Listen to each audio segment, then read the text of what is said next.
Di taman kota ada satu batu besar yang tak pernah berlumut. Katanya karena setiap malam sesuatu selalu duduk di sana. Taman Jongaya, Makassar, dikenal sebagai tempat jogging warga. Tapi di sudut utara taman itu ada satu batu besar setinggi paha orang dewasa, berbentuk seperti kursi alami, halus dan selalu bersih. Tak pernah ditumbuhi lumut atau tanah. Warga lokal sering berbisik, "Itu bukan batu sembarangan, itu tempat duduk makhluk tua penjaga taman." Hana, mahasiswi rantau dari Jakarta, menyewa kos dekat taman itu. Karena sering begadang mengerjakan tugas fotografi, ia sering ke taman malam hari untuk memotret kabut dan siluet pohon. Saat kelelahan, ia duduk di batu besar itu sambil menyalakan rokok, tapi dari kejauhan. Di belakangnya ada sosok pintu besar, kulit gelap kehijauan, bertanduk kecil, sedang mengamati.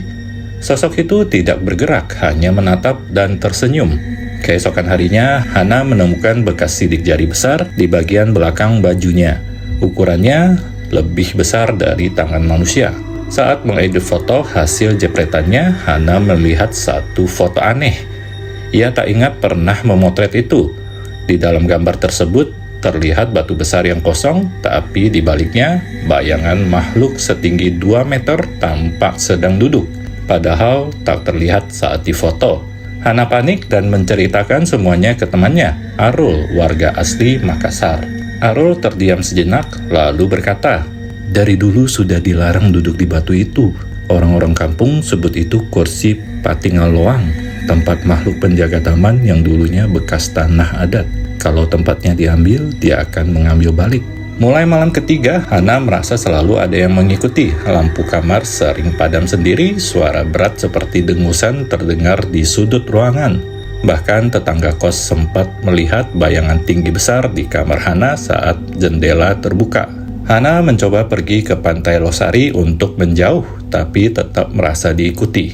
Bahkan bayangan makhluk itu muncul dalam refleksi kaca mobil, berdiri di belakang kursi penumpang, padahal tak ada siapapun. Arul mengajak Hana menemui tua adat yang tahu sejarah tempat itu.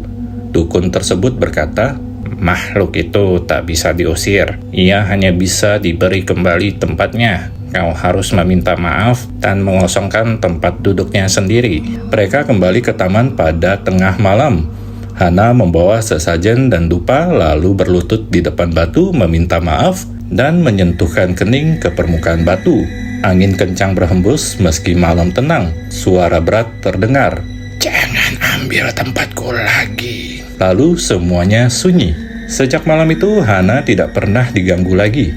Tapi ia juga tak pernah lagi ke taman itu. Namun seseorang iseng duduk di batu tersebut minggu lalu, dan kabarnya ia mulai bicara sendiri di malam hari. Duduk diam selama berjam-jam di jendela, seperti menunggu seseorang. Pamali bukan sekadar larangan, tapi garis pembatas.